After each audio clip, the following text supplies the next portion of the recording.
Hello, everybody, and welcome to episode 156 of Shacknews Presents Pop Goes the Culture. I'm Donovan Erskine, news editor here at Shack News. I'm joined, as always, by Greg Burke, our illustrious head of video.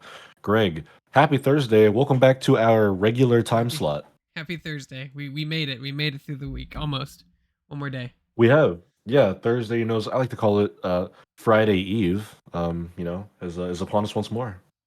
So I believe last week we did Wednesday because you had some stuff going on. You were flying out to Toy Fair, Yeah, it's which New I'm going to York. ask you to talk about, later on in the show. That's very exciting. But obviously, we're back to our 1 p.m. Eastern, 4 p.m. Pacific time slot here. And of course, we're going to talk about everything fun and exciting in the world of film and television and some collectibles and toy stuff later on. Because again, I want to hear about New York, the city of lights, later on in the show.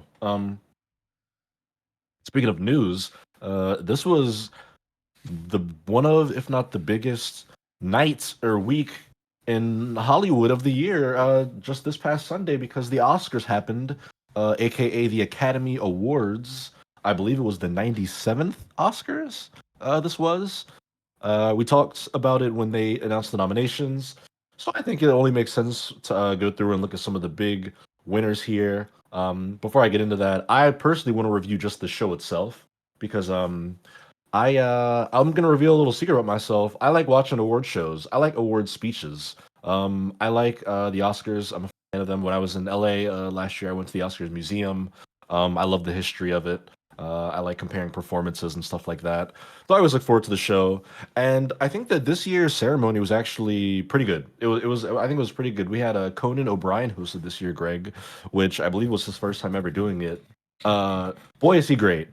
He is so much better than Jimmy Kimmel, who hosted the last couple of years at the Oscars.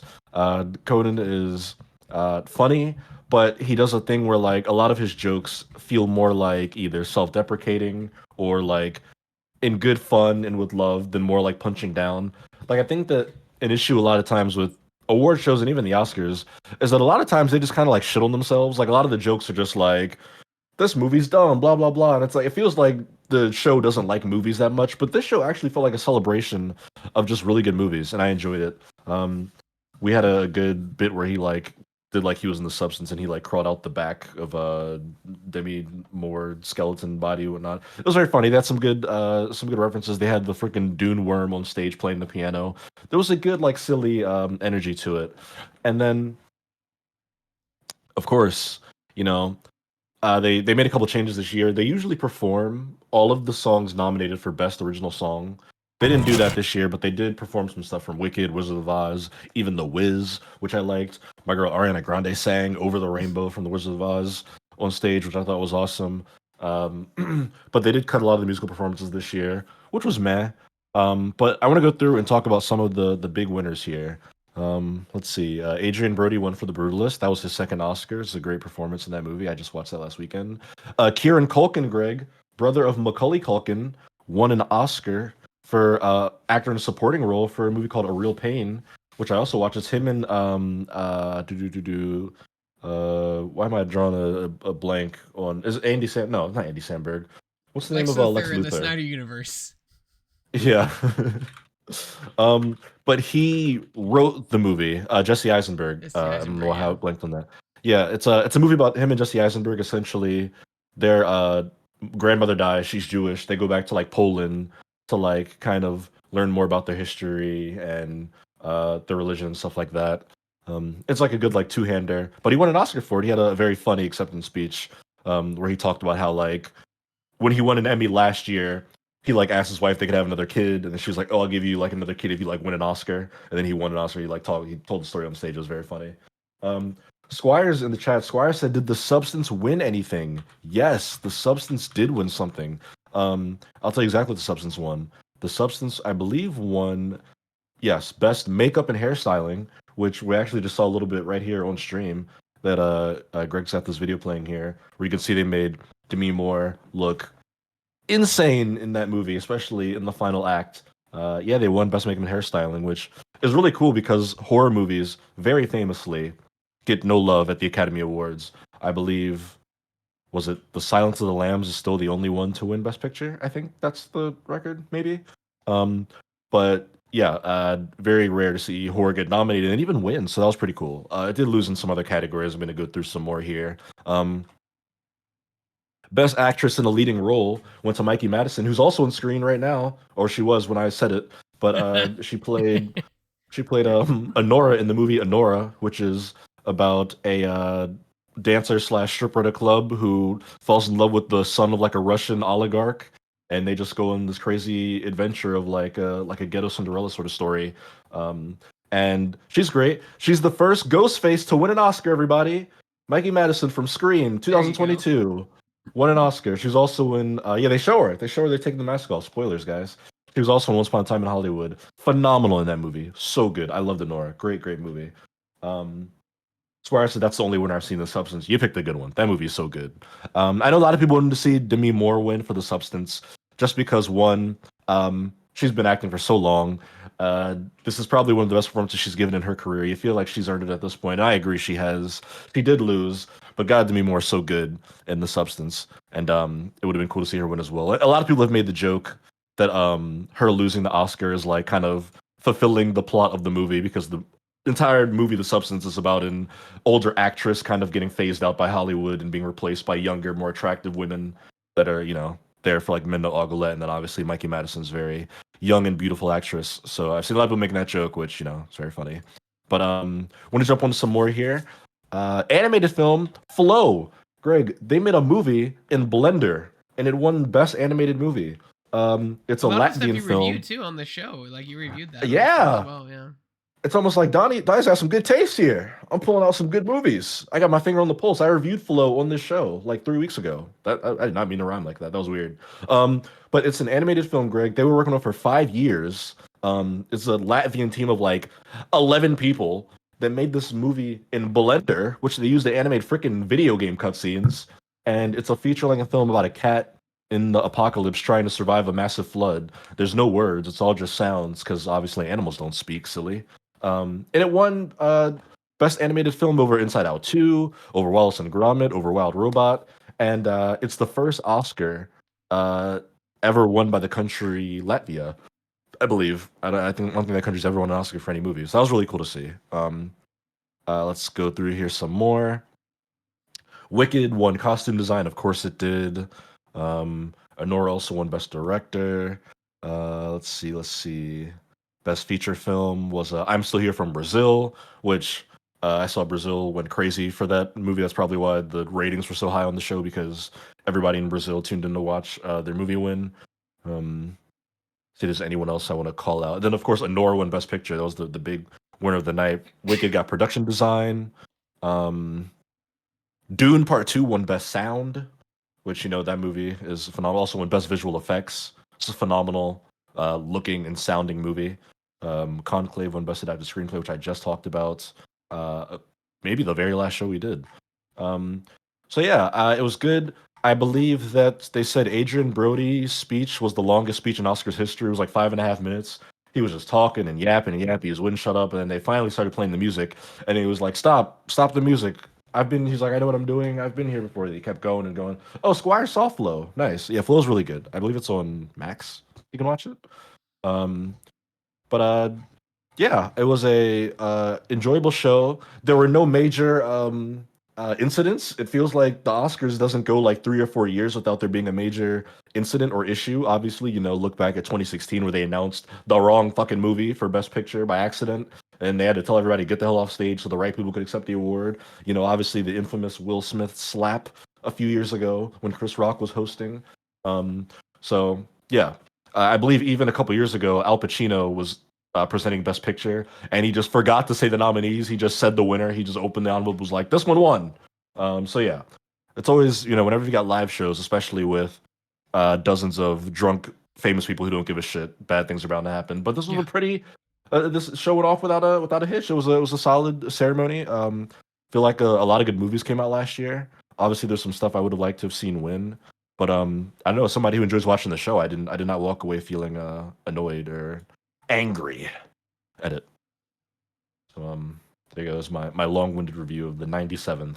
It's funny Academy because Awards. in the this ET, I'm playing the ET kind of rap highlights during our Entertainment stream, but Tonight, like baby. they've actually blurred out. I think it was they blurred out the E logo, which is hilarious. So like, The rivals. Yeah, yeah, of course they did. there's something like, what's in the back Would corner? Why is it blurred? Oh my god, they blurred out the watermark. I was like, would you blur out the IGN logo, Greg, if you're doing an interview and somebody was standing in the back with an IGN jacket on? I I feel like you mean, would. no, That's like not in the back, no, but like it's there's ethical concerns when you do that. You know what I mean? Like, you know? I think they had some. I mean, obviously there was an. I think there's a. I think he has like exclusivity. There's exclusivity there for streaming the event live. I think, or having like certain placement on the carpet. So maybe that's Oh, why. that was a big thing. I'm glad you said streaming. So this was the first Oscars that was streamed on Hulu, and I'm glad I didn't watch it on Hulu. I watched it on ABC.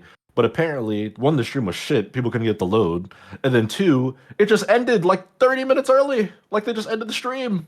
Like people, if you were watching, you didn't get to see Best Picture. Like it cut off before the last two awards, which is kind of crazy.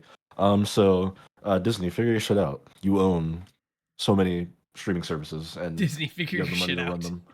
Yeah, I mean they own ABC, Hulu, Disney Plus, all them. Figure it out. We saw Netflix have a similar issue with live shows and movies and stuff. It's like let's figure this stuff out, guys.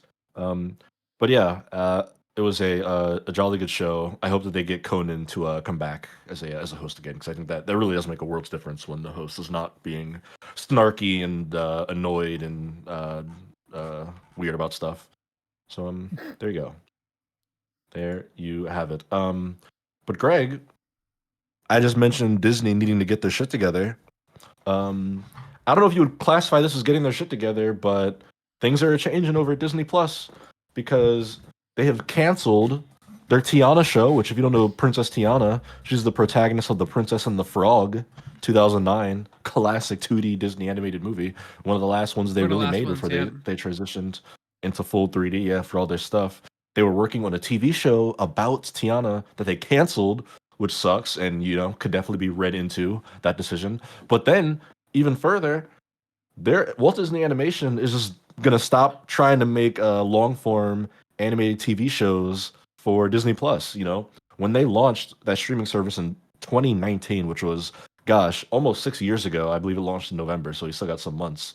But that was the big thing was you're gonna get original Marvel programming, Star Wars television programming, Pixar television programming. They did like the Monsters show, and they've got like the baseball Win or Lose TV show. I think it just came out, and Disney programming. All of like their major studios and creators were supposed to all be making original new stuff for Disney Plus, and Walt Disney Animation was part of that.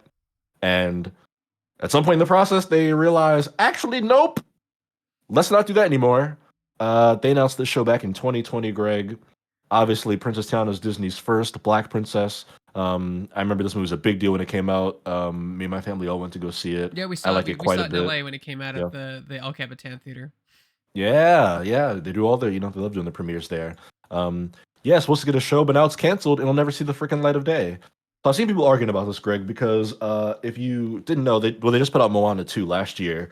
But if you didn't know, Moana 2 was originally also going to be a TV show. And at some point in the process, they were like, let's just repurpose this as a movie. Because obviously it's fucking Moana. These movies make hundreds of $1 millions in theater.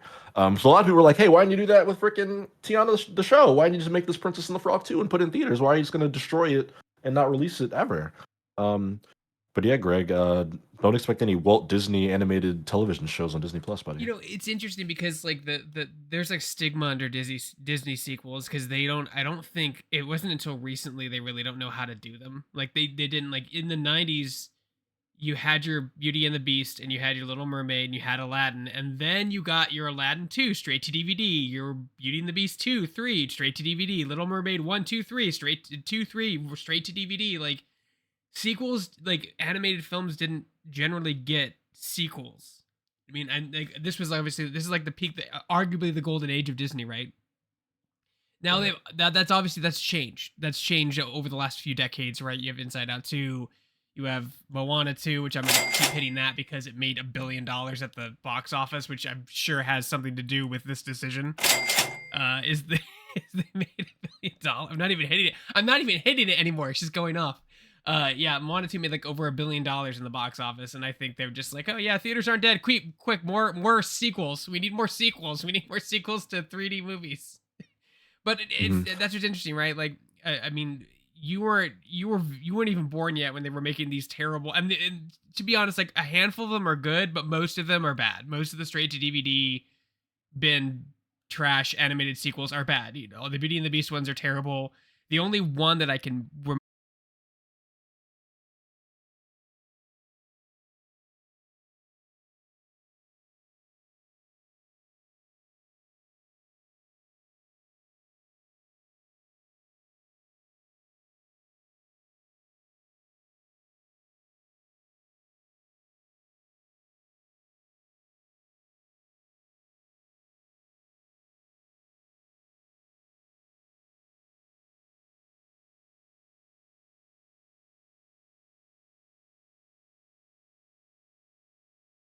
Our stream, what's it looks we got like an error yeah, sign we on the disconnected okay. Are we and I should we reconnected. be It's because I'm uploading at okay. the same time. Oh, We no, you're started good. this show at 88%. We were so close. So close. No, guys, wanted to make sure that we were back up there. Yeah, you're right about there being a stigma because yeah, for a long time it was the sequels would come out direct to DVD. A lot of times they would have cheaper budgets, so they wouldn't look as nice.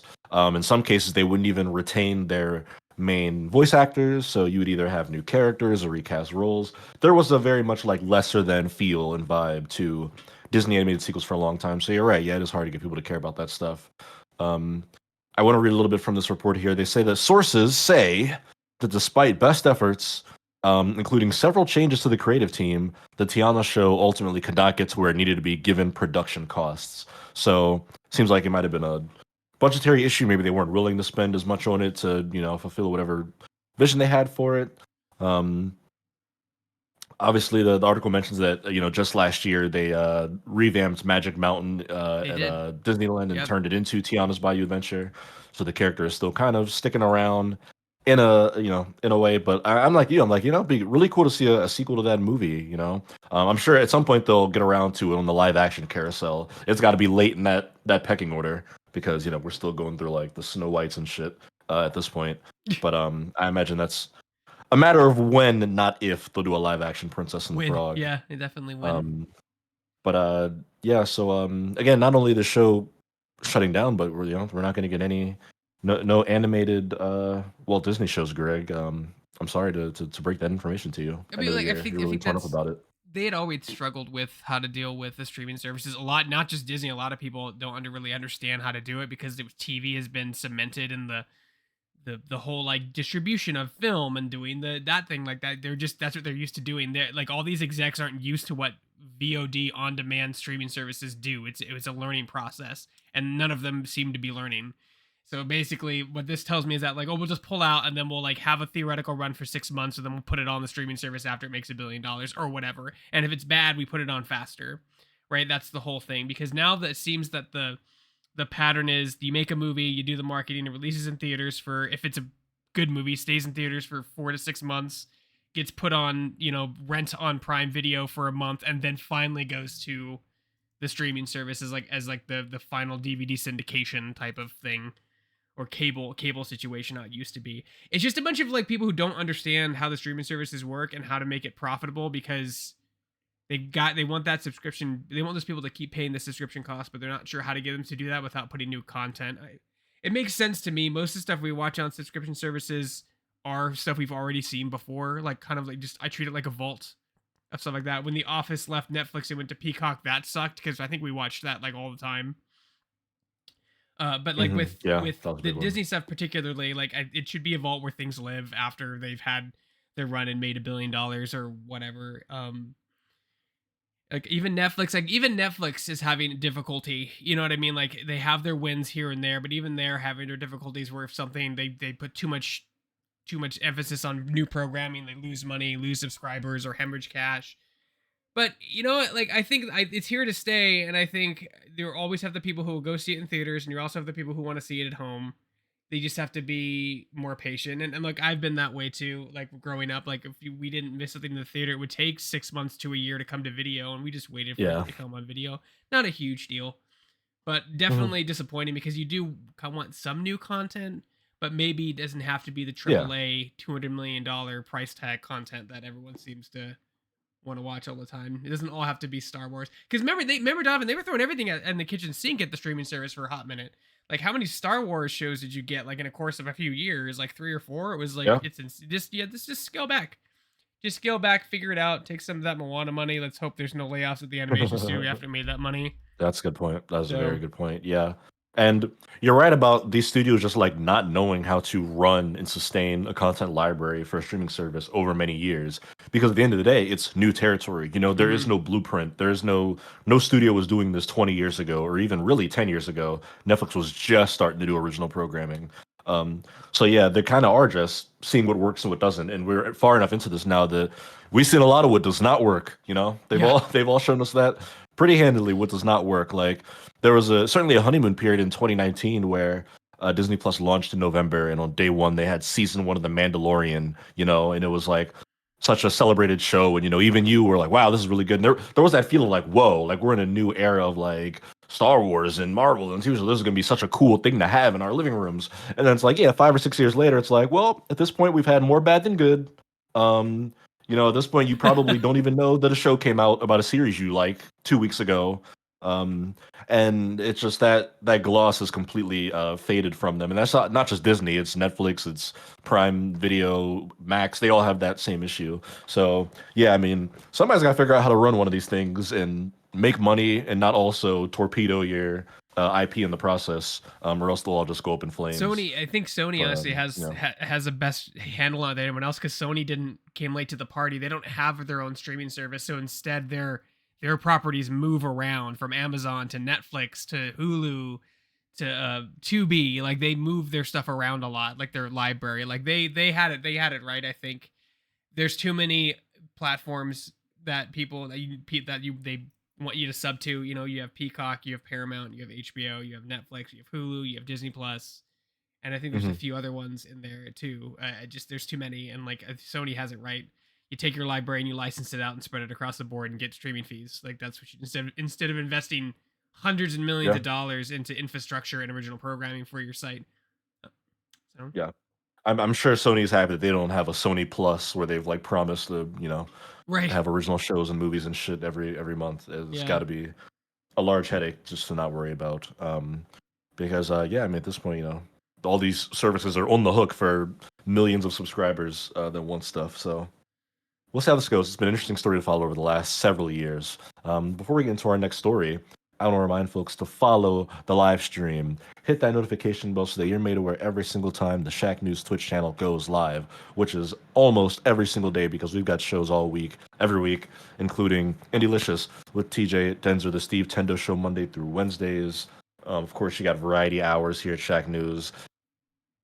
It's almost like a Sam show at this point. I mean, I was looking down our topic page for that, and it was more like, you know, variety hours with Sam Chandler. He's doing a lot of those streams. He streamed some, I believe, Monster Hunter, some Elden Ring Night Rain, a whole lot of um uh gosh, what's the game about the Monkey King? Good day, mate. Um Wukong, Wukong, Black Myth Black Wukong. Myth Yes. Wukong. He played a lot of that. And of course, we have special Shack streams here. Game Trader. The last Friday of every month, we just did one of those last week with Asif. Of course, we stream earnings calls here.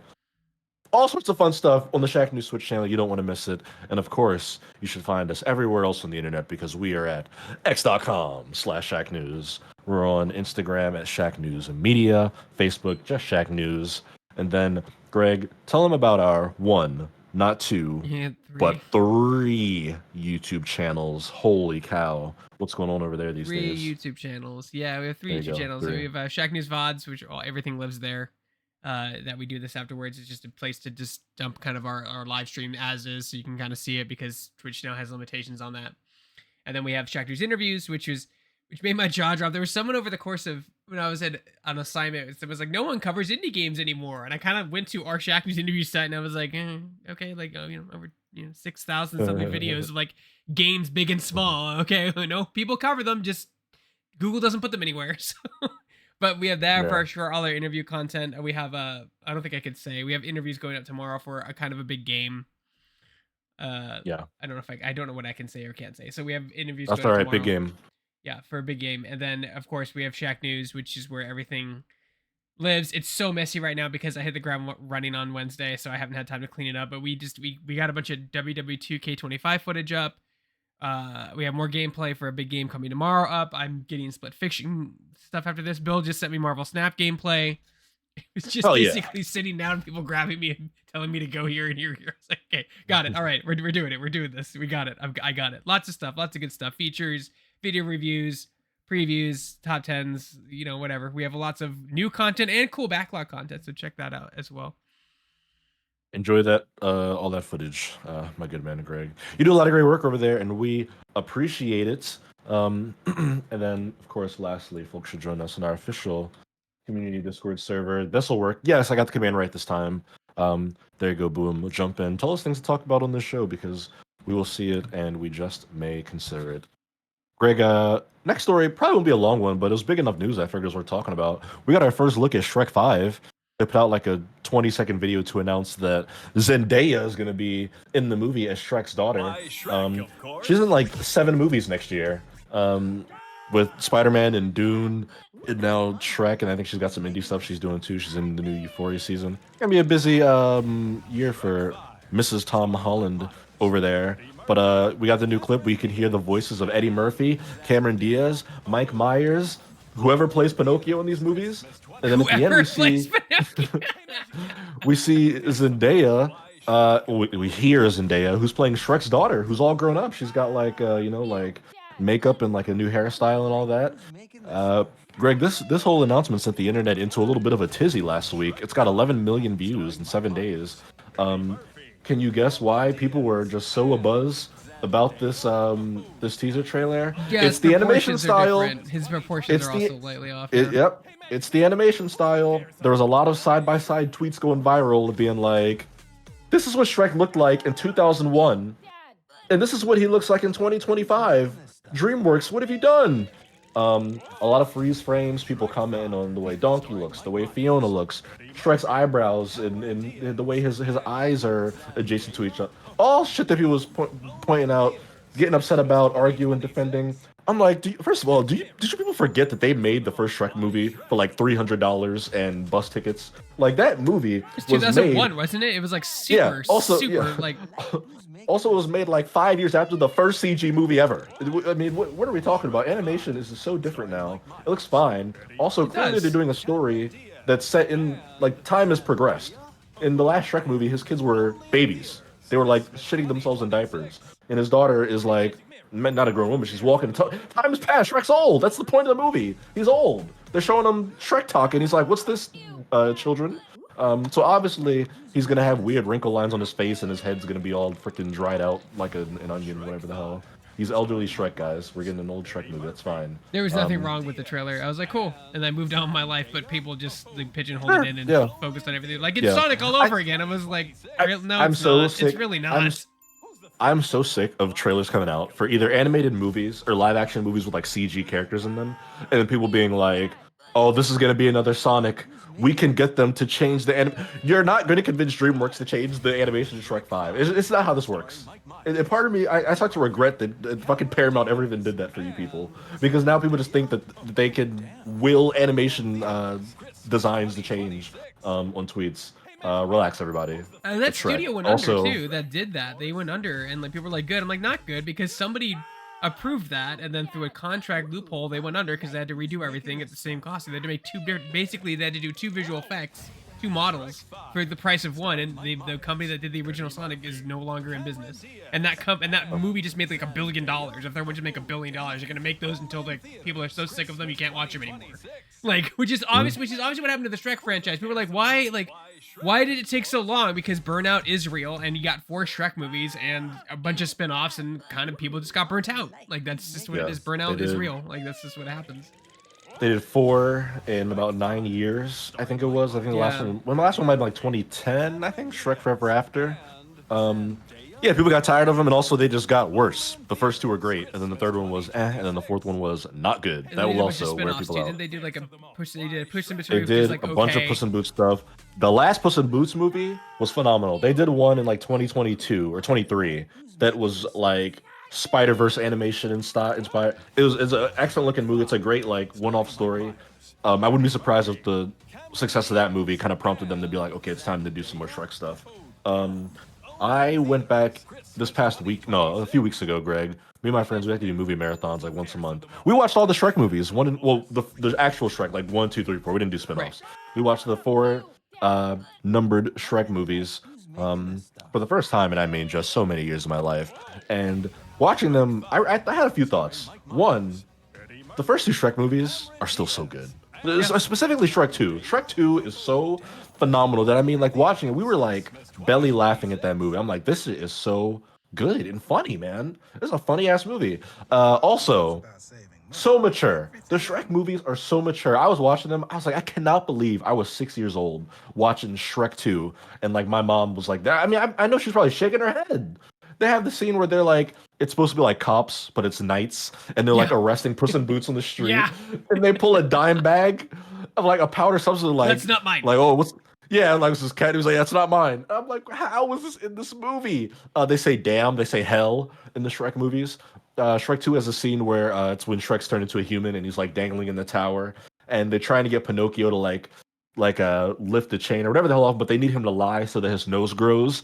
And Shrek's like, quick, tell a lie, like I'm wearing women's panties. And then Pinocchio's like, I'm wearing women's panties. And then his nose doesn't grow Doesn't grow, because he yeah. actually is. I'm like, well, I cannot believe they were saying this shit in this children's movie. But still very funny and enjoyable. Three and four, a little less so. Although three had some good moments. The opening of three with the Frog King and they're doing like the like last words thing. Oh It's yeah, like the Yoda when funeral. yeah, with the funeral is so funny. That scene is really good in that movie. But look at watching the guy, I was like, man, Shrek really was phenomenal. Like those first couple movies were so good. I understand why it became not just a franchise in its own right, but got a million spin-offs and video game adaptations and stuff. So definitely potential for a fifth one to be good. But yeah. Magic mirror on the wall. I mean, we'll see. Like, I mean, where do you go? They kind of covered. They've done everything, right? They've done him growing up. They've done all the fantasy parody stuff. I don't want him to lean too heavy into the stupid meme stuff because that's how you date a movie. Like, really bad if you just throw a bunch of memes in it. You're like, oh, cool. You know what I mean? Like internet But that's what memes. they did with that's The what Shrek 2 trailer, is yeah, ripping I like know, I American know. Idol. But I mean, Shrek 2 is like American Idol cops. Like it's like a 2000s ass movie. When you watch it, it's like very blatantly a movie that came out in 2004. But like, I mean, that's what they like to do with Wait, I these. don't mind But that I so but much I because it's a parody on fantasy, and like no one had done that like in the fantasy world because Disney had like owned everything fantasy from here to whatever, mhm, right? And yeah. Paramount originally owned the movie.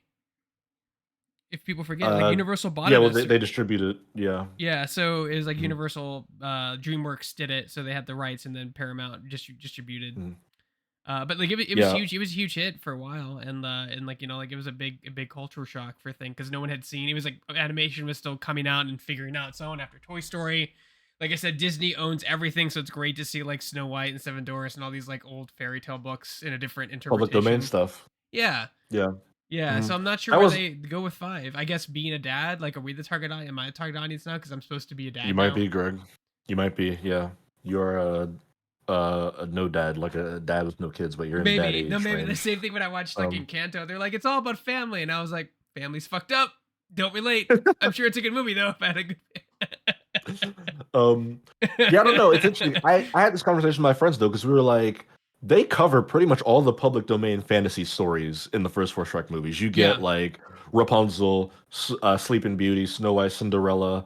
They even do Rumpelstiltskin as like the main villain in the fourth movie. Like they go through a lot of those like classic fables. And I was like trying to think of ones they hadn't covered, and I couldn't really think of it. I mean, we get the three blind mice, the little piggies, the big bad wolf. They really run through all of them. So I don't know. Maybe there's more to be mined there that I haven't thought of, or I don't know. Maybe look at Steamboat Mickey because that just went in public domain. I don't know. There's a lot they could. I'm sure that someone over there is coming up with for them to do. But yeah. First look at Rec 5, baby, coming out next year. The All Star returns. All right, Greg. One more news story for you here. We're getting some little review discussions. Um, Oscar from The Office is going to be in the upcoming spinoff show, Oscar Nunez. Um, so we talked about this when they first announced it, Greg, that they're making a new spinoff of The Office. The way it's described, it really doesn't even seem like a spin-off. It seemed just like a new show because up until now, no characters were returning. But essentially, Greg, and you'll get a kick out of this. I think we talked about this before. The new show is essentially about the documentary crew that filmed The Office is now doing a documentary about a dying newspaper in the Midwest in America. And that's just the story. They're at an office for a newspaper company or a newspaper like outlet that's dying in the Midwest United States. And before, this week, the only like story connection was going to be that it was the documentary crew from The Office. They hadn't confirmed any characters. But this week, NBC confirmed that Oscar Nunez is going to come back. He's going to play Oscar Martinez, which is the name of his character from accounting in The Office in the new show. So we don't know if he's going to be the main character in the not the main character. We don't know if he's going to be part of the ensemble, if he's just maybe he just shows up in the like pilot and he's just a little connective thread, and then he pieces out, or what the connection will be. But he'll be there. And also the new show is going to be called The Paper, as the rumor, because it's the newspaper.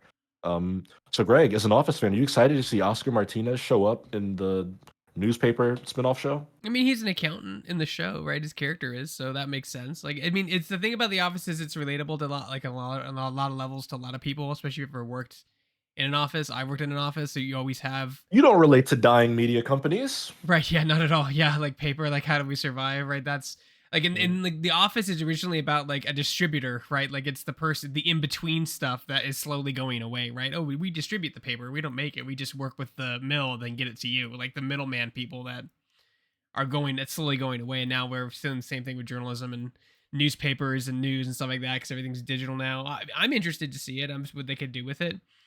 I mean, the thing is, you got to have good writing, right? You got to have good writing. There is writing. There's a lot of improv in this, but there's also great writing in The Office. So hopefully they have some good writers. Nick Kaling actually wrote on The Office as well. I He believe was the she's writer actually a really for most talented of the show's writer run. uh, Yeah.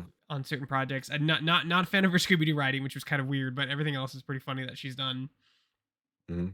Yeah, that show had an all-star team of writers. Her, BJ Novak were both writers on Yeah, it. yeah. Obviously Mike Schur. They had folks come over from like The Simpsons and whatnot.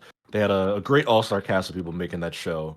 And I think a great testament to how good the writing was in The Office is that there is way less improv in The Office than you think there is. Like just in general, like there are so many scenes in that show that you watch it and it's like, oh, like Steve Carell is just riffing here, and then you hear them talk about it. It's just like that's verbatim the script. There's still I've definitely like some riffing and improv in there, but there's so much that is just straight from page to screen in The Office that feels natural and like somebody just came up with them on the spot, which is I Also, think a the testament editing's to really good. Editing's super good. yeah, Like it's very just well really edited spot show. on, well edited. Like they don't leave it on Hmm. too long. They say the joke and they move, or Yeah. they stay it on just long enough for you to get it. Like it's really good editing.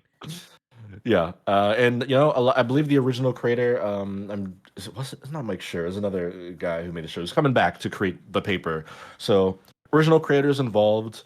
They've already announced most of the cast of the new show, which is mostly like unknowns with a couple of like relevant people that we've seen and stuff. They got General Hux from the Star Wars movies is going to be in it. Guy from American Vandal. They've got like an interesting cast they're putting together for it. I'm looking forward to it just because I went to school for journalism. I learned about media, so the idea of a show about a dying newspaper is very funny. I chose broadcast journalism over print because that was all I heard all throughout high school, and then picking my major was that print media is dying. Print media is dying. Everything's going to digital. Dude, I So was I at was E. like, I got yeah, a story for it. Old fashioned. It says I was at please, E3 at the JW like after a show, and classic. next to me they were having this meeting, and I forget what company it was, but they were like, you don't understand, like print's coming back, we're gonna put all of our game magazines on airplanes, it's gonna be $1 million idea. Yeah, it wasn't. It was not $1 million idea. No, I don't no, think that went anywhere. Yeah, it's dead. Yeah, it's no. dead. All you're Maybe, when you print magazines, all you're doing is, at this point, is killing trees. That's all you're yeah. doing. I mean, look what GameStop did to Game Informer. They killed it in the most violent way you can kill Yeah. an outlet. Um, So yeah, I don't know. Maybe someday, but I do look forward to the commentary because I think that's something The Office did very well, was kind of comment on the changing of just the way that we communicated. That was a show that came out in 2005 and ended in 2013, so it like kind of covered both sides of the spectrum, right? From like the advent of the iPhone and social media, and by the end of the show, they're talking about like staples and print. They shifted doing printers and stuff because it was like people weren't faxing, anymore and stuff like that. So I look forward to Yeah. seeing any sort of commentary on journalism and newspapers, that a show like The Office could tackle. But if it's set in modern day, I'm looking forward to it. It And was funny Oscar, why the hell not? yeah, they do that. And when Pam is just like, oh, this person wants to sell us phones that basically does 98% of my job. So she keeps on not letting him see Michael Scott. Yeah, Yeah, that's the whole con. We yeah. still can't, like, we still have to fast forward through certain episodes like Scott's Tots. We can't, it's too cringe. We can't watch. What you gonna do? That's What you so, gonna do? Make no, our dreams come dude, true. it's so bad. Laptop batteries. So bad. He's like, wait, wait, wait. They're lithium. So good. They're, So yeah, good. That shit kills me, man. Such a funny show. so cringe. Yeah, I imagine that the show will have great commentary. It'll be funny to see where they factor Oscar in. It makes me think of Parks and Rec, right? Where Parks and Rec was originally supposed to be a spinoff of The Office. It came out in like uh, uh, 2009, I think, was the first season of Parks and Rec, like 4 or 5 years after The Office premiered. And the original idea was that it was going to be a spinoff of The Office, and the connection was going to be that the Parks and Rec office in Parks and Rec had like ordered a new printer. And it was going to be like a Dunder Mifflin Saber, if you remember those later seasons of The Office when they, are brought out by Saber. It was going to be a printer from that company, and like Dwight Schrute was going to be like the guy who came to like help them set it up or whatever at the like Parks and Rec office. And that's where you're going to meet all those characters. He was going to leave, and then it was just going to be Parks and Rec. Late in the process, they decided to just like sever ties and not connect it to The Office, let it be its own thing. Obviously, you watch both of those shows very similarly shot and written. So I just wonder if you get something like that, right? Where maybe in The Paper, season one, maybe episodes 1 or 2, Oscar shows up all these years later and he still works at Under Mifflin and he's like, maybe he's like dating one of the camera people, or maybe he's there to like give them a new stack of paper or some shit. And, he's just like, hey guys, well, what's going on? So I don't know if he'll be like a recurring character, if he'll just pop up or not. I try, my wife and I, we try to get into Parks and Rec, but we never can get past the first season. And everyone's like, once you get past the first season, it's great. And we just can't get past it. We always fade her off into something else. Parks and Rec is so good. I envy you for not having seen the whole show. That show is so funny. I mean, Chris Pratt obviously grew to become such a like unliked actor. I feel like in modern culture with like the Mario movie and all the Jurassic World sequels. He's so funny in Parks and Rec. He is one of the best characters in that show. He's so funny. Every time I watch him, like it was like when Chris Pratt was still the everyman. He was a little schlubby. I think you would love how they do the character Ron Swanson, because he's literally just Bill Lavoy. He's like Bill Lavoy with like a big mustache in the Midwest. There's Adam Scott, who's in Severance now, is great in there. Aubrey Plaza, it's like her coming out party was like the show that put her on was Parks and Rec. Ben Schwartz, Sonic the Hedgehog. I mean, I know you don't like those movies, but that was like Jean-Ralphio, and that show's like his big role before he became Sonic. It's so funny. It's good. Also, that show does a very interesting time jump. It like jumps into like 2017 at some point. I have to try to watch it again. Seasons. We try every time. We never get past like just start season 2. Just screw it. Just start season 2. I don't know. Just will through it. I think that show is so funny. I think that if The Office is a 10 out of 10 like workplace sitcom, I think Parks and Rec is like a 9. It's right behind it. It's so close. There are things that show is so funny. But in a very different way than The Office is, I think. They play in similar territory, but the character archetypes they're doing, I think, are very different. Obviously, Amy Poehler is excellent in that show. I think it's a crime that we never got Leslie Knope, which is Amy Poehler's character, and Michael Scott to meet each other. That alone could have been a 30-minute episode of them just sitting in an office talking to each other. But yes, that is our final news story of the show, Greg. Which means it's time to transition into a little review segment, buddy. But I haven't seen anything. I've seen nothing. I've seen nothing new. What that's have okay. I seen that's new? Nothing. I've seen a couple of shows that I want to review here, but before I get into those, I want to ask you about something you did, not a show, but a convention that you went to, which is Toy Fair 2025 in New York City, the Big Apple. Oh, the Big Apple. The city that never sleeps, Greg. You were there. Some call it the greatest city on earth, and you got to be there for several days. Um, so tell us, what did you think of Toy Fair? Did you see anything cool? I saw you post some Ghostbusters pictures. How'd you like it? How'd your California bones do in that New York cold here in February/March? Dude, oh my Um, god, it was freezing. It was freezing. Like it was like 30 degrees, and I was like, I'm pretty sure this is the temperature that water freezes. Like it just I couldn't feel my yeah, it face, I is couldn't feel my actually. hands. Yeah. Everyone was like, wear your gloves, wear your scarf, and I'm like, I don't own a scarf, and I don't own gloves. Like they're not Oh, with me, good. and they're not at home. I don't own any. I have one windbreaker that's like paper thin, and like that's it. I don't have winter. I You have didn't that want to big. walk into like a gift shop and buy like $40 gloves in Times Square or something. Yeah, no, I was Yeah, texting you. I was like, you're like, go to Midtown Comics. I'm like, I can't feel my face, so it's freezing. And I ended up just walking right past it after going to it's Harry Potter store or something. Like after getting dinner, or whatever, that's I over ran there. into it. Yeah, yeah. But it was Yep. freezing. Like, and people were like, it sure is cold. They're like, oh, kind of cooled down. I'm like, and I'm sitting there fucking shivering. Like, I can't feel any part of my East face or my Coast is hands. East Coast is wicked, man, and New York is a beast of its own when it's cold outside. I will say though, I mean, how about that New York City, baby? You can walk everywhere, Greg. How does it feel to walk out of the building where you're sleeping and you can close your eyes and throw a rock and you'll hit like a four-star restaurant that's got like a picture of like Daniel Day-Lewis in their window shaking hands with the chef. No. That's pretty great. No, it's awesome. Like it's a cool city to visit. There's a lot of Yeah. diversity there.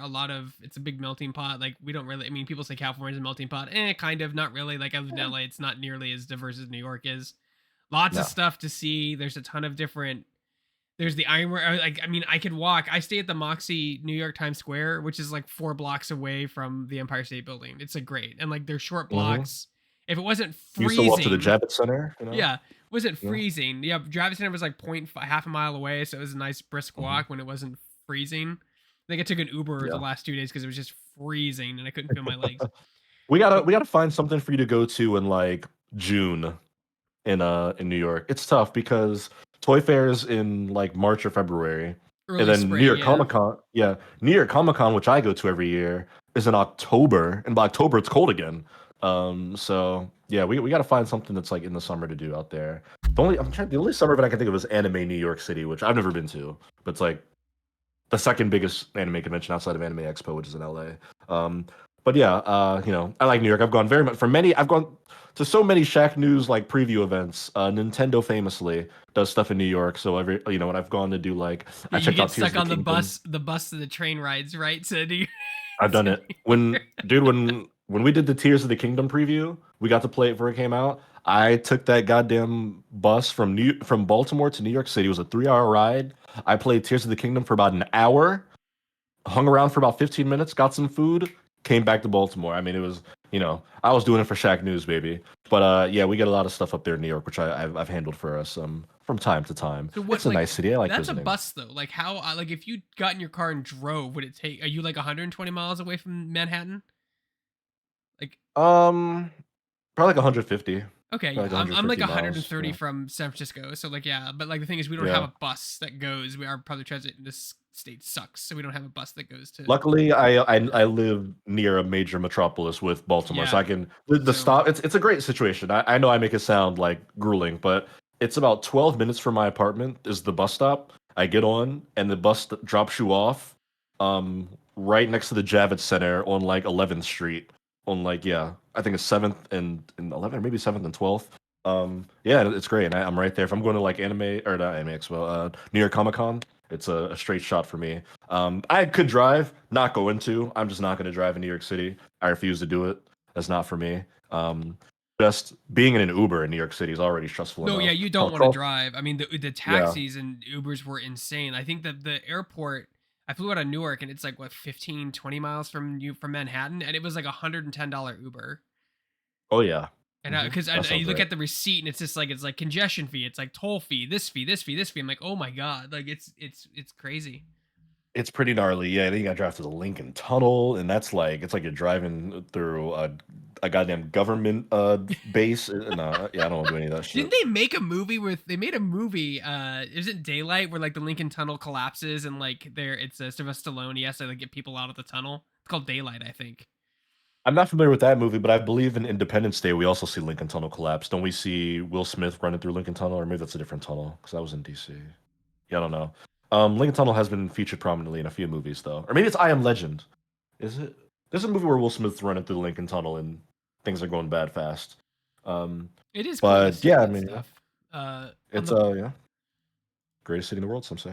plus side, like the cool thing was that like I was there and like I'm kind of like a accidental Ghostbuster influencer, but Yeah, dude, you got to follow him. Shacknews got credited twice because I was there covering for stuff Ooh, for Shacknews on Ghostbusters news. If you guys know who Jason Fitzsimmons is, he's a writer, great stuff. But I hello, was Buster. featured, yeah, and I was featured in two articles that linked back to me and our site, which was awesome. Like seeing that. So courtesy of Greg Berg of Shacknews is how he gave me credit because I got a first look at the Pterodog heads, which no one had seen in person, and the Slimer, which no one had seen in person. So all these are my photos on his thing, which is freaking rad. And Oh, then nice. I found costumes at the store too.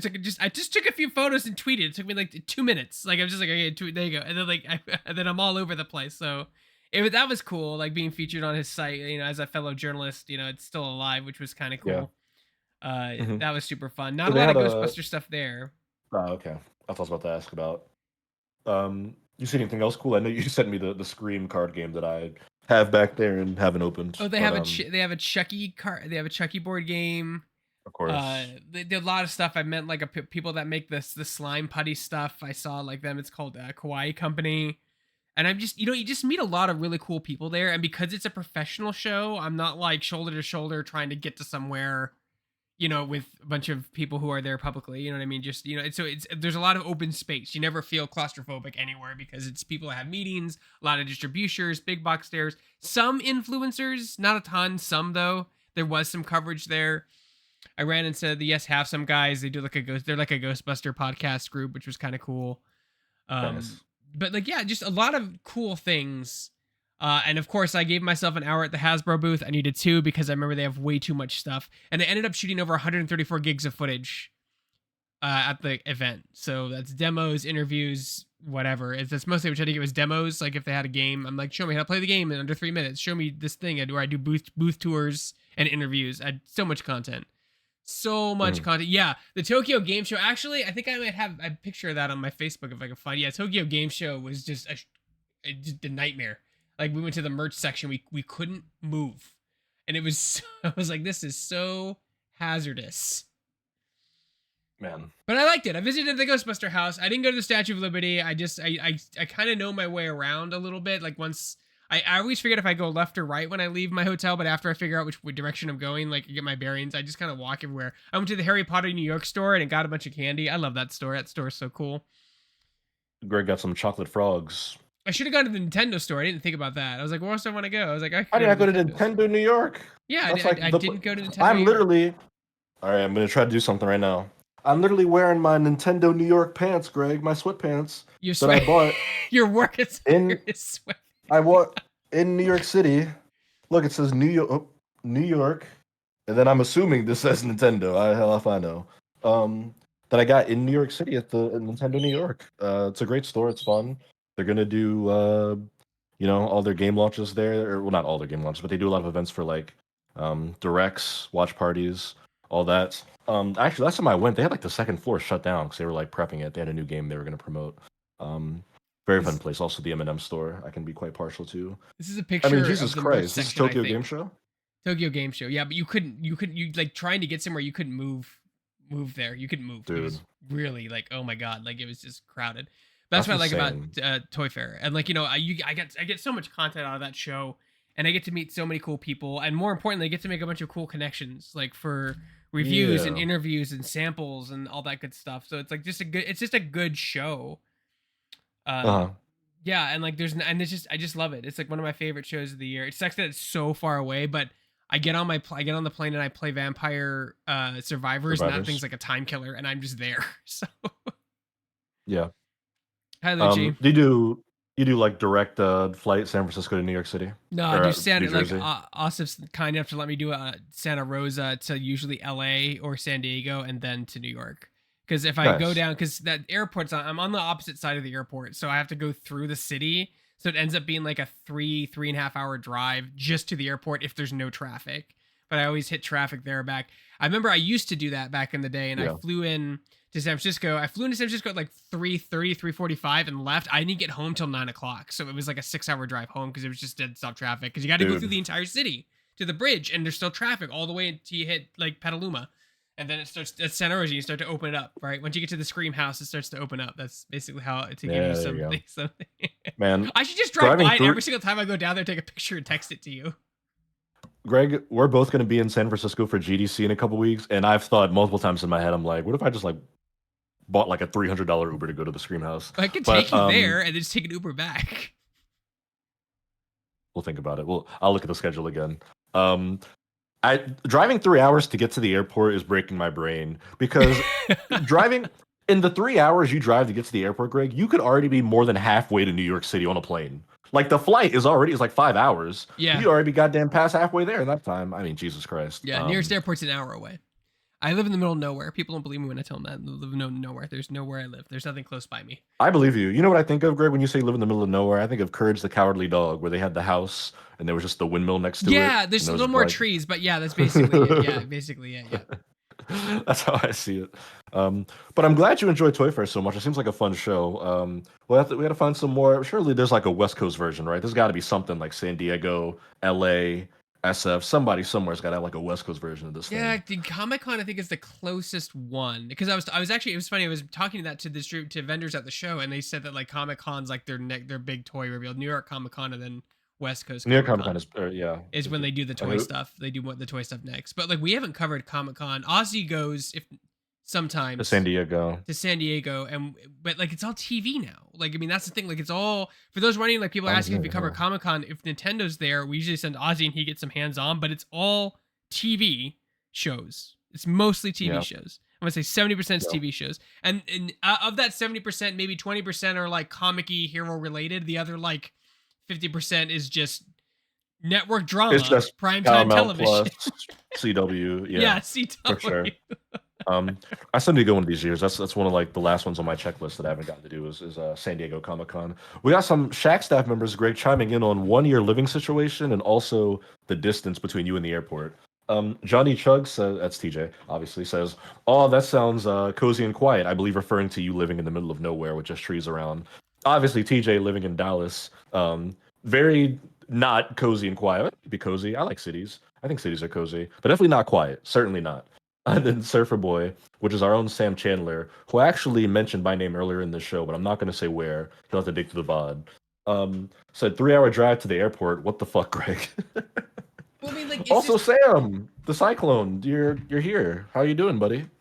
You in one piece? he's Um, alive.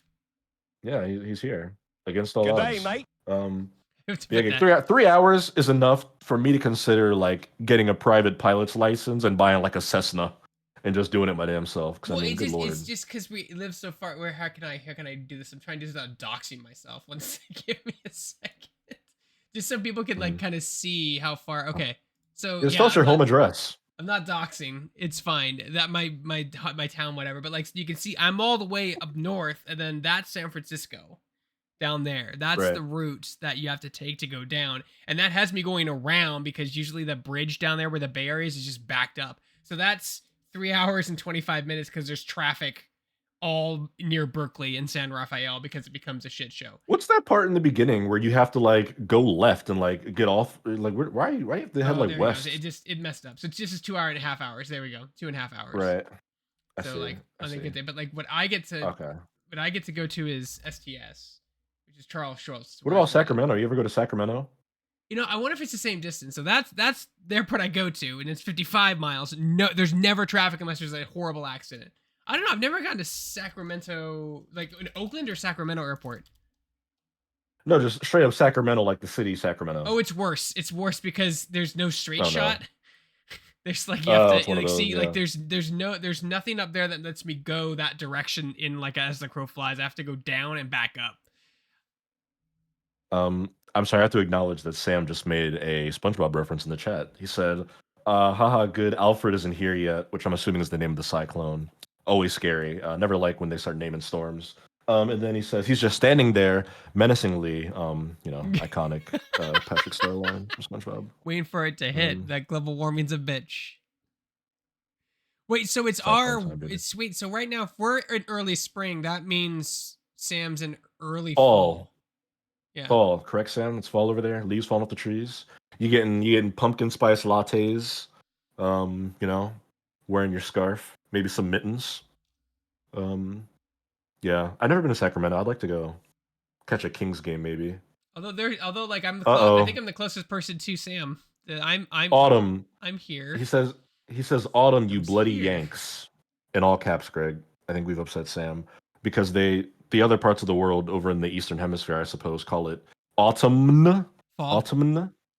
It's the Fall. fall, right? I mean, it's fall is shorter, it's one syllable.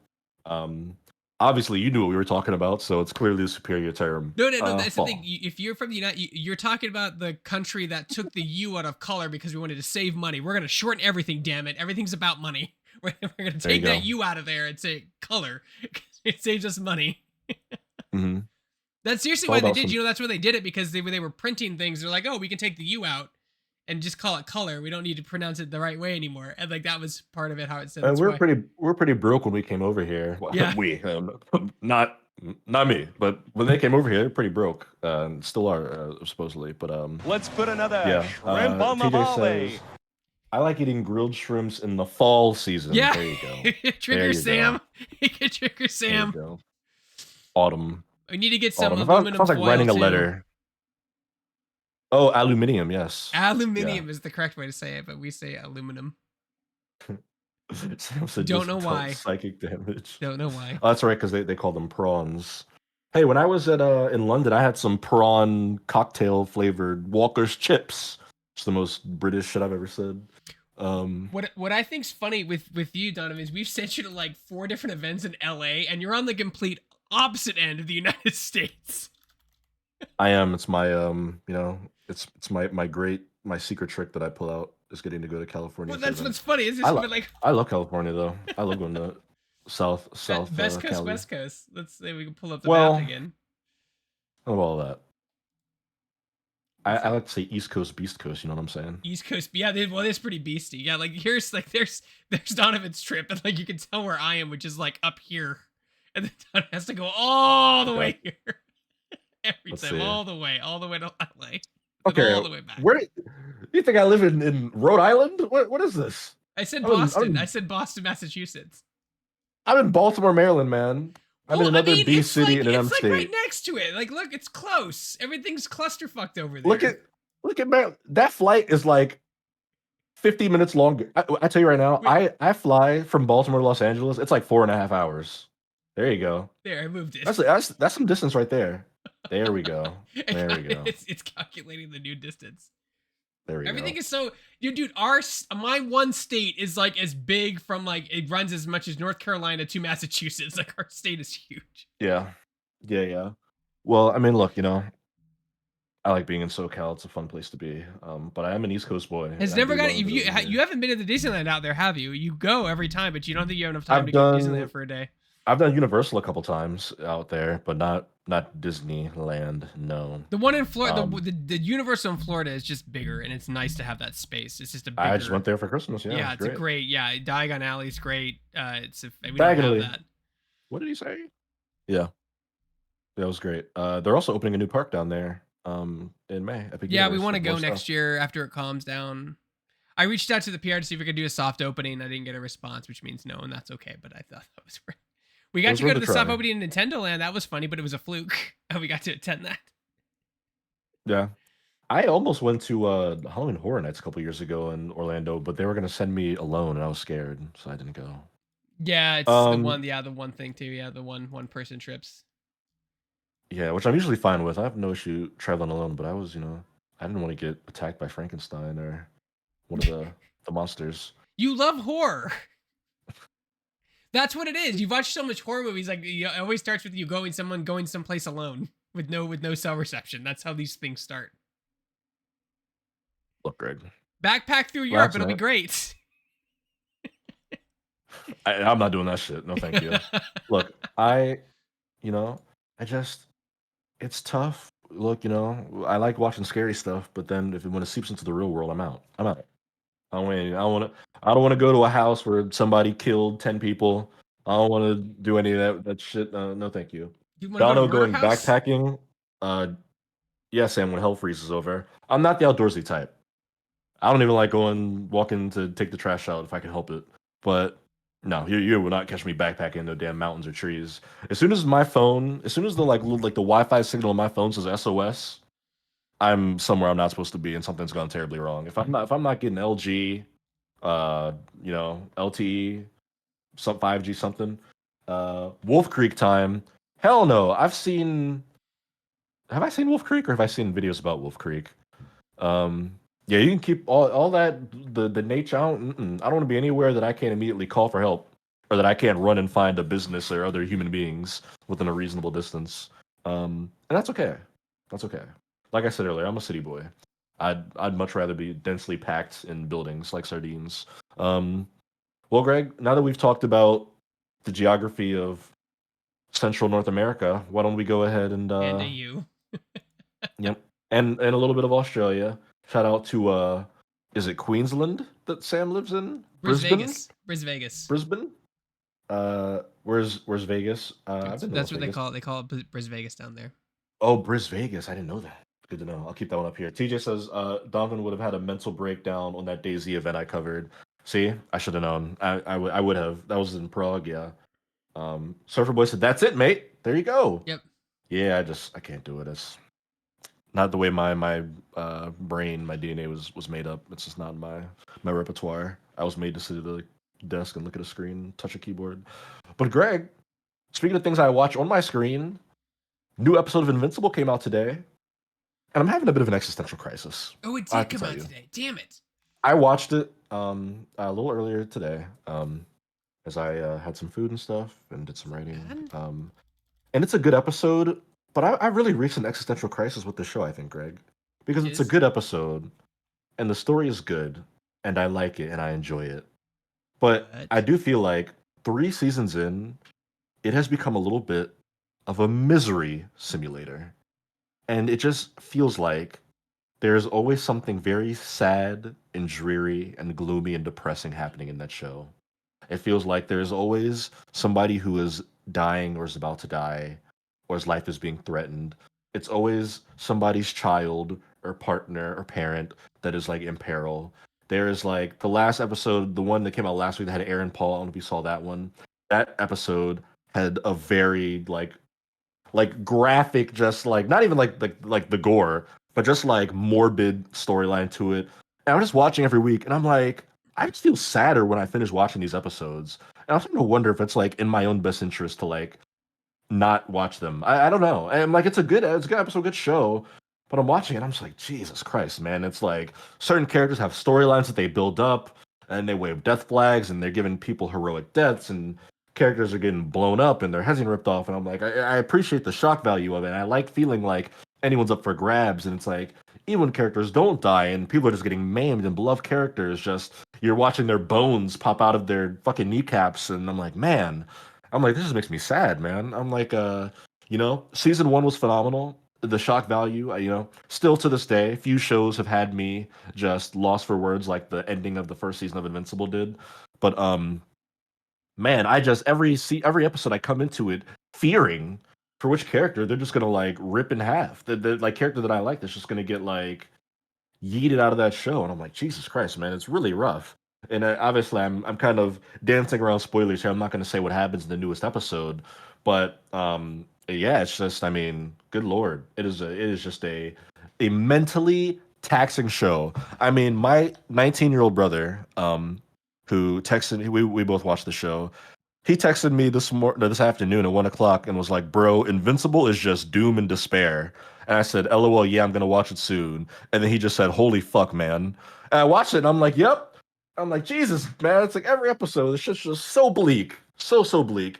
And the show was good. The story is good. I think the stuff with Mark, him dealing with the fallout of what his father did, the pending threats that might come, him having the weight of his world on his shoulders, but him also still just wanting to have a girlfriend and be chill and like make sure his mom's all right and get an apartment. All that stuff is great.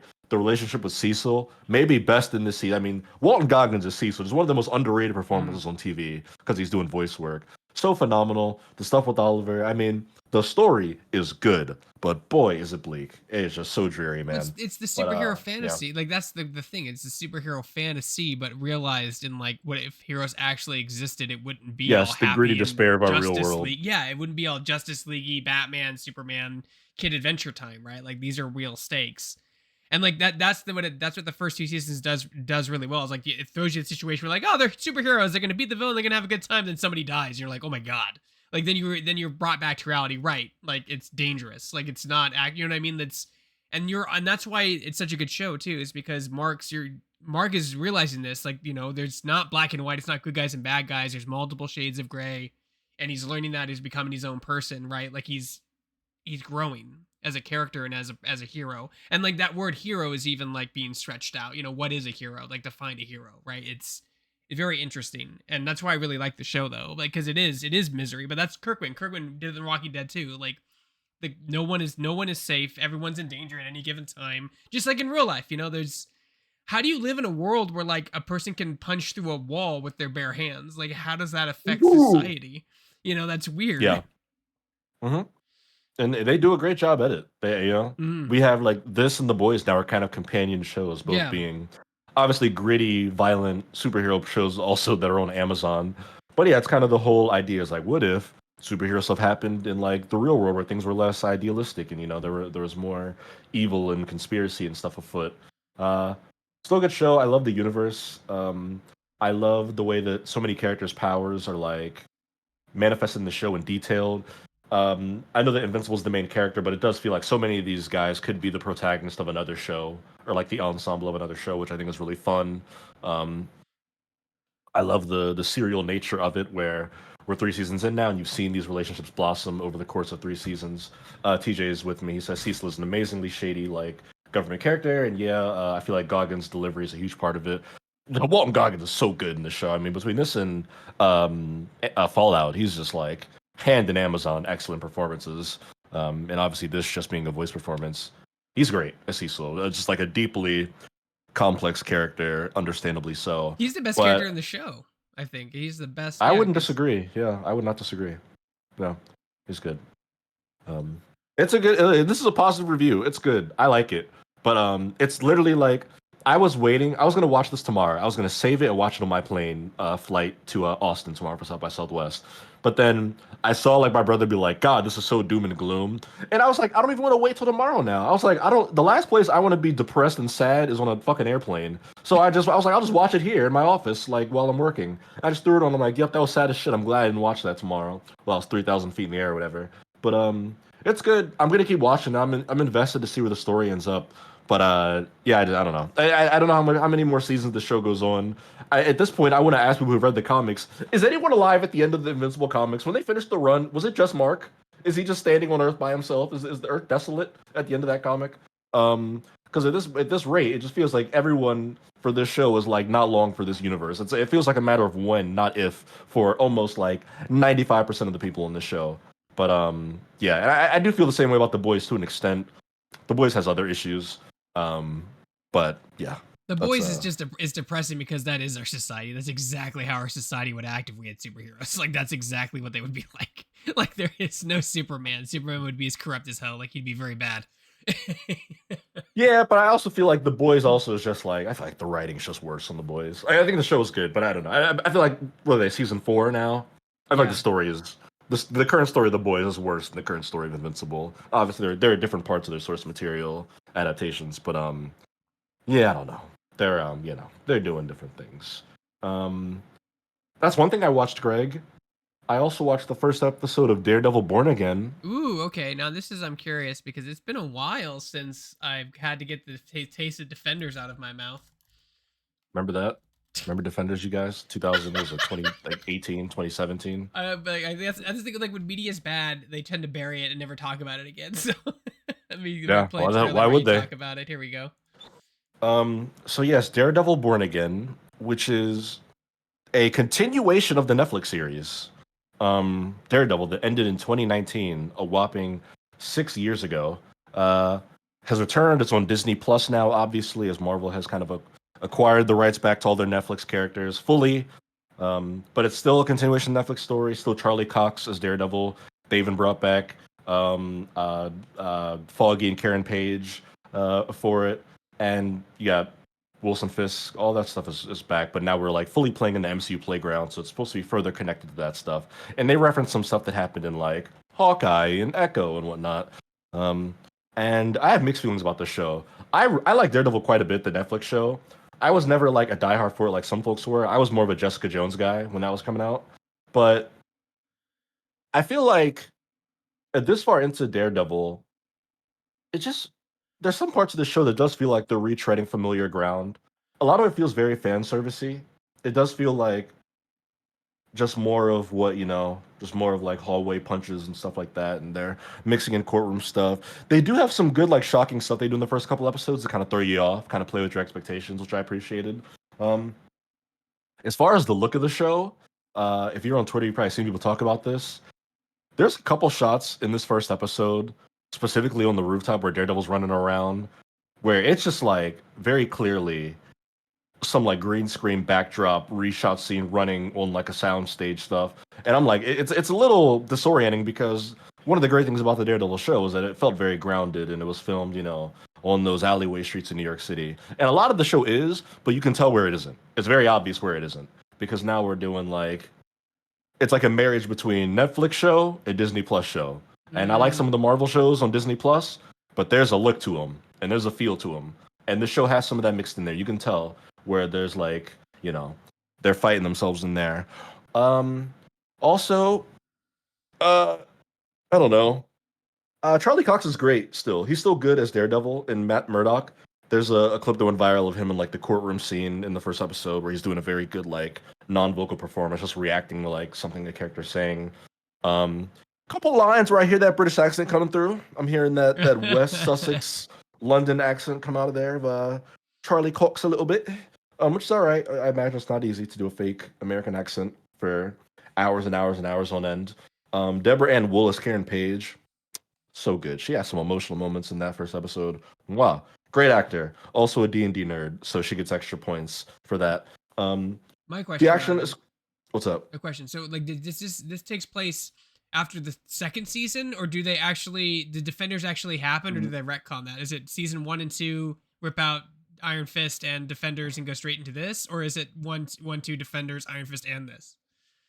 Everything counts. Season 3 is canon. All of it. Everything counts. Okay. Everything. Daredevil season 3, Defenders. Yeah, this is like, and it's another thing people have criticized the show for is kind of having its cake and eating it too, because there are things that happen in this show that kind of like not contradict Daredevil season 3, but just like aren't entirely congruent with it. Like, I mean, everyone remembers when the Netflix shows came out, they were like, they're MCU shows, but only kind of. But not Like, really. you'll never, Just kidding. Sorry. Yeah. Sort yeah, of, but it not was, really. Kind of. yeah, it was like in word they were, but in practice never. They never crossed over. They never referenced each other. They were, as far as the actual events of the shows were concerned, unconnected. But now they are. Like Daredevil. Matt Murdock was in the last Spider-Man movie, and Daredevil showed up in She-Hulk, and Kingpin was in the Hawkeye show. Like they're fully crossed over.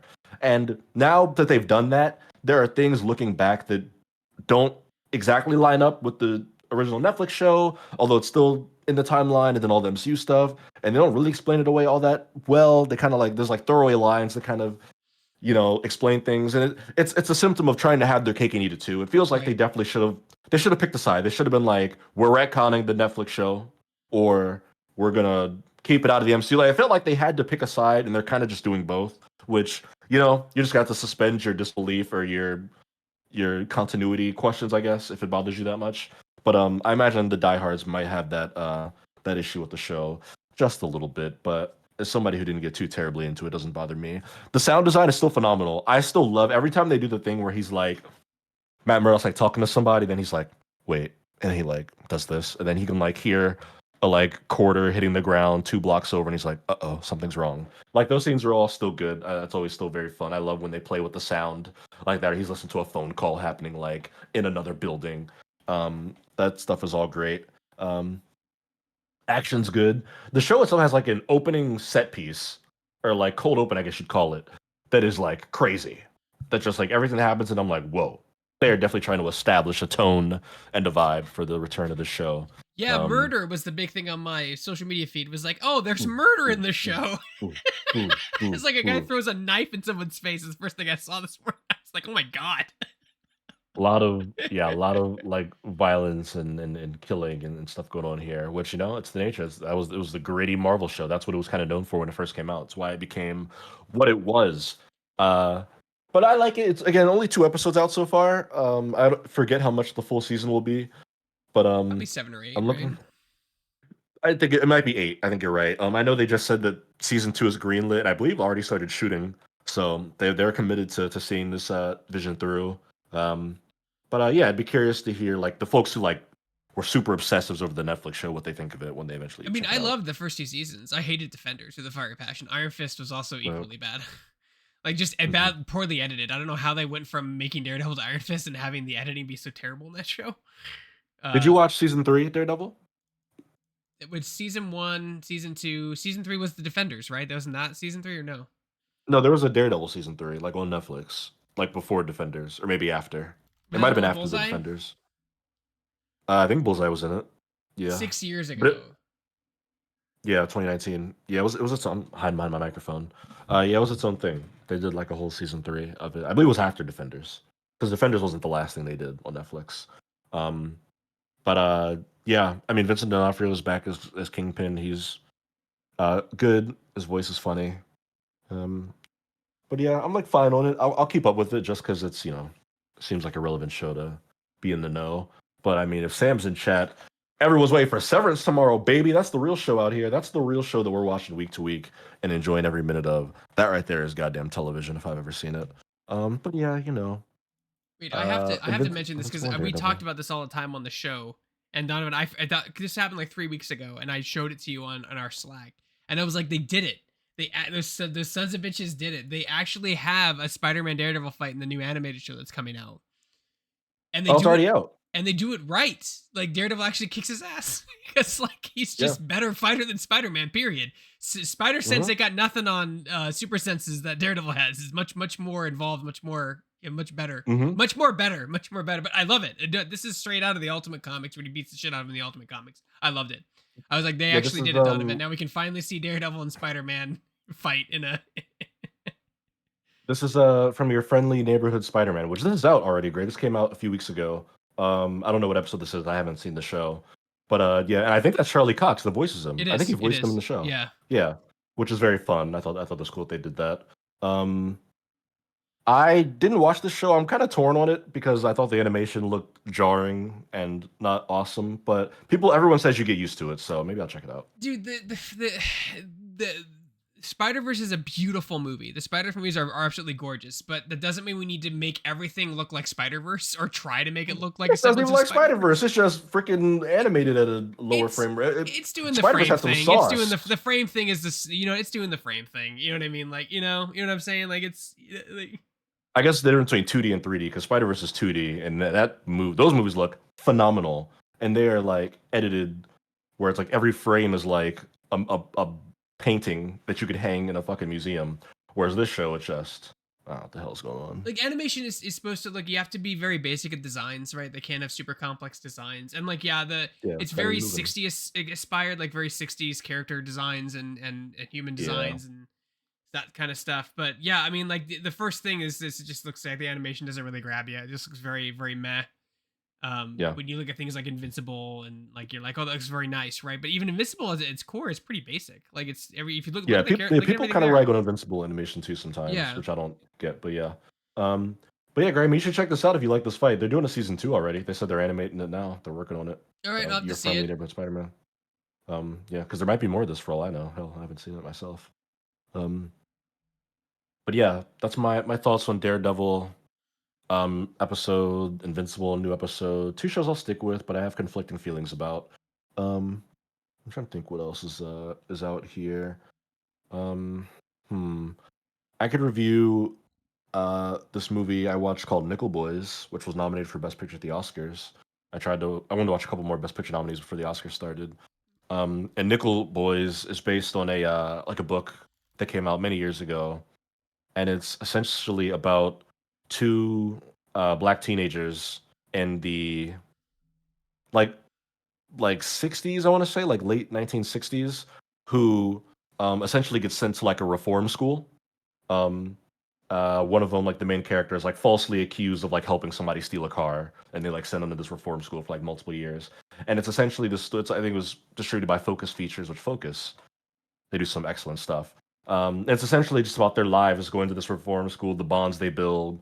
Obviously, them living in like the late civil rights era. So there's like Yeah. scenes where they're Yeah. looking at TVs and glass, and you see like Martin Luther King on them and whatnot.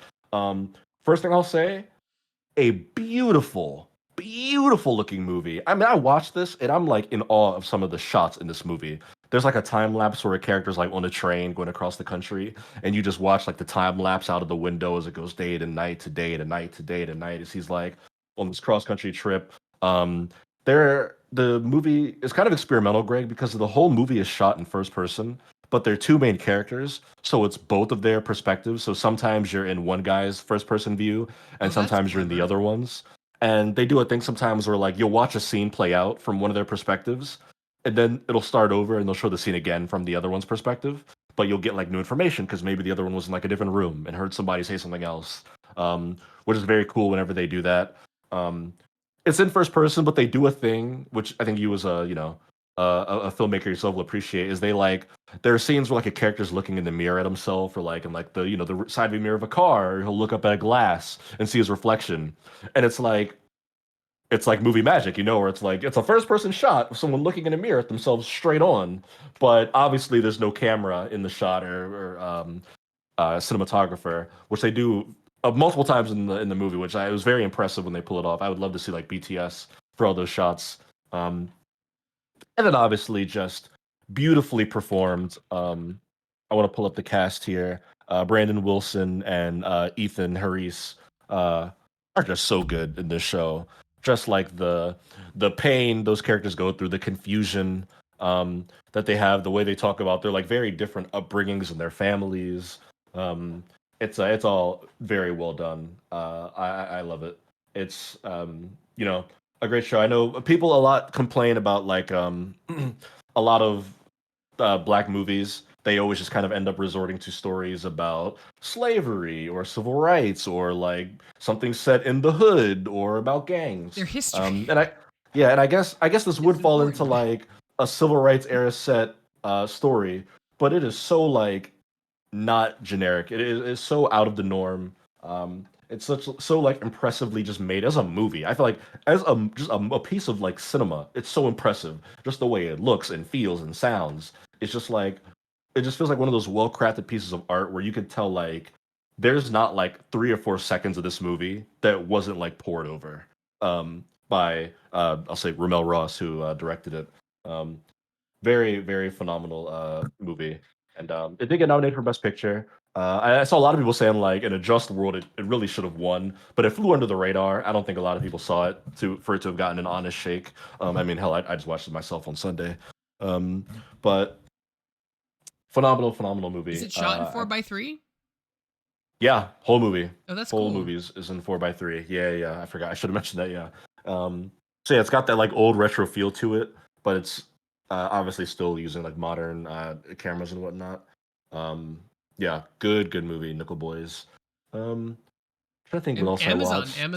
Amazon funded it Am and That's distributed right, it. Amazon MGM. I forgot. Yeah, I should have mentioned that. That's right. It wasn't Focus Features. Amazon MGM, which they do some bad stuff. They do some good stuff too. They put the money up for this movie. It's a damn good movie. I'm glad that 4:3, they like the the Snyder cut was like a weird because it was shot in IMAX, so it's like a weird circular. I don't even yeah know the dimensions for that, and like so, like yeah. So because yeah Snyder Cut does look people weird. made fun of it, watch it. You watch it the true way on an iPad. That's how you watch it. Yeah, pretty much. It's honestly how it But feels. based on what you Um, said though, like it's cool because there's so many films that like just lean too heavy on visual effects and like you know what I mean, like in this mhm, sound, and this sounds like they really wanted to they had to get creative, to stand out, and they did, right? I'm sure there's visual effects in this film, but like not nearly as surely. much as in Daredevil, right? But there's less visual effects in this film than there was in the first 2 episodes of Daredevil, easily. I mean, yeah, definitely. I don't think there's probably not a shot of green screen here. If there was, I'm very impressed.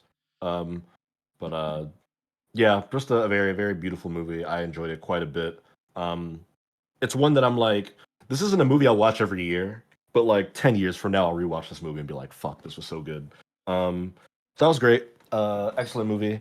What else did I watch? I watched The Brutalists, which was like that was like the big Oscar movie people were talking about. Didn't win Best Picture either, but it was good. It's about an immigrant from where's it? Not Albania, somewhere over there. He was fleeing World War II, Nazi party, so he was over in that area of like Western Europe. But he comes to America, New York City, essentially, and then eventually Pennsylvania, and he becomes like an architect. It's Adrian Brody, um, and it's about just it's a classic like American dream sort of story, right? Immigrant comes to the United States to create a better life, but like he has to leave behind his family. He has like a wife. He's got like a niece back home that he can't bring with him. So um, he comes over and kind of just starts from scratch in America. And it's kind of just this man's prominence to becoming a very eventually renowned and beloved like architect and city designer. Um, after coming from a war torn country, and it's a long ass movie. It's pretty good. Long ass movie, 3.5 Yeah, hours.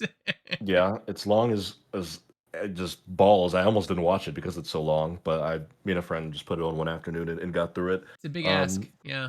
yeah, it's a huge ask. Adrian Brody is great in it. He won Best Actor for this movie. I'd say rightfully so. Guy Pearce gives a great performance. Obviously, any Memento fans out there, Guy Pearce was like the main So guy in this is Memento. after he goes to Um, Kong Island and comes back. Like this is the sequel to that. What he did. yeah, definitely, definitely. So all in the same shared universe. Um, it's good. It has its bleak moments. It gets dark at some points. Obviously, as a movie about this kind of subject matter would, but very pretty visuals. They've got some like sweeping epic shots of like the buildings and the cranes and Period stuff. You piece see it. expensive too. Expensive to do a period Yeah, piece. yeah. Very, I'm sure. Um, but a very good looking movie. I thought the story. So the movie's actually broken up into two halves, Greg. We mentioned that it's 3.5 hours, very long. Halfway through, there's an intermission where it just pops up on screen. It's like intermission. I Take a think in the pee. theater, yeah, I think in the theater it was like 10 to 15 minutes, but we watched on VOD and it's just a 1 minute intermission because obviously you can pause the movie. Um, but yeah, I think the second half, a little weaker than the first half, story wise. I think the first half is just like a very bold and unique, and then the second half gets a little tropey. It gets a little bit formulaic, but still a good, very gorgeous movie. Um, A24 again, hitting, I've doing the used to cool stuff, myself, doing the unique stuff. yeah. But I think it's I a did. it's I a, have a it good like movie though. not really a review, but like Nicole's been watching a show that I've been kind of been listening to in the background. What the hell? It's Okay, and it's a listen sports to it in the show, which background. is funny, and I forget what it's called though. Like Really? she, what do you know what I'm talking about? It's a basketball No, show. Oh my god, I can't remember what it it's can't called. be. It can't be like fully about basketball, right? I mean, it's got to be like adjacent to Kind of. It's about. basketball. It stars. Oh my god, the girl who's in all the movies with Matthew McConaughey. I can't remember. Goldie Hawn's daughter, I believe, is in it. Oh, Kate. Kate Upton. Yeah, I Is think that so. what it is? Is she Goldie Hawn or Kate Hudson? Kate Hudson. Kate Hudson. Yeah, thank you, That's what I'm thinking Kate of. I think Hudson. yeah, Yeah, I don't know celebrity names. Sorry. Running Point. Running Point. Running Point. Yeah. No, it's about a person who kind of falls in like owning a league team, and like it shows you the business end and dealing with the players, and Oh yes, it's that's right. there's multiple writers on it, but Mindy Brenda Kaling is Song one is of the on it. writers. I love Brenda Song. She was London Tipton in Sweet Life of Zack and Cody. Yeah, so I'll play a little. It's cute. I mean, like I think it's cute. Like I watched a little bit of it last night. I can hear Nicole watching it when I'm doing my editing late at night. And like it's a cute show. Like has interesting, fun characters. Teaches family dynamics. Money, like the money you come there, and it also like kind of paints a picture of like in sports. Like I don't know how the games are played or the teams, but I do know that like there are people who are top earners in games, and there's like the backup of the backup of the backup, Yeah, point buddy. man who's like making as much as I am. Like Point like man. so like it kind of paints a picture about that. The drama they have to go through, the business deals, which is kind of fun to see. that world on the inside, you know, because it's Yeah. not about athletes playing games, it's about money, of course. How can you profit off these Mhm. people making games? That's what this whole industry has been founded on. So it kind of pokes fun at Yeah. sports a little bit in that regard, right? It's not about, and so I enjoy it. I'll start watching it with my wife if she's watching it, but yeah, it Ooh. looks funny. And the main character reminds me of my wife, the way her mannerisms and stuff, which just makes it really funny. Um, yeah, I haven't seen the show, but I have heard of it. Kate Hudson obviously was in Glass Onion, which was Knives Out 2 guys. She's good in that show or that movie. I always like shows and movies that are like only like adjacent to sports, where it's like about something related to a sport. Like I wouldn't call this a basketball show, you know, it's more so about like the executives and like the coaches and like the people behind the scenes, right? Like it's not about the drama on court, it's about the drama off court. I like shows like that do that. Yeah, it's a comedy. It's a comedy That's first. It's fun. a comedy first. It's not a drama. It's a comedy first. Yeah. Uh-huh.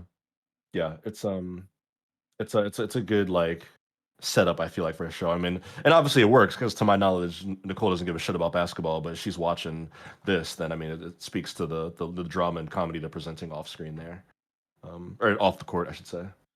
Um, Girls get it oh done. gosh, girls get it done. There you go. I remember The Boys season 2. Um, yeah, this looks good though. I it reminds me of Winning Time, which was the show about the Lakers that was canceled like last year, I think, but that ran for a couple seasons too. Um, nice. We'll have to bring Nicole in here. What Jesus Christ? Is that Chet Hanks?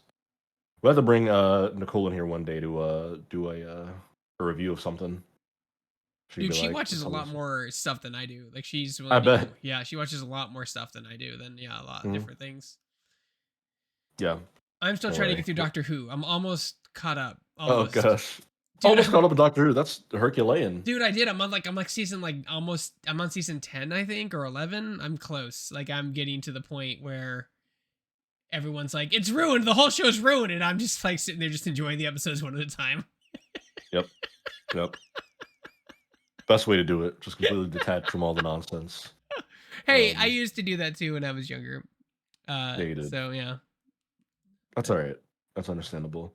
Um, well, there you go. That's gonna, I believe, wrap up our review segment, which means I believe we're at the end of our programming block here on Shacknews Presents Pop Goes the Culture. Um, We chatted. We we will did be things. back. We'll be back next Thursday, right? Will you be here?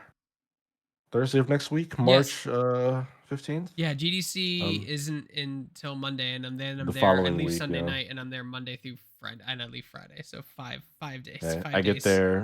I get there Monday morning. I'll be there till Friday, buddy. I'll see you there. We can do an in person Pop Goes the Culture just in a hallway of a hotel. And we'll just randomly have Ozzy on there too to talk about whatever.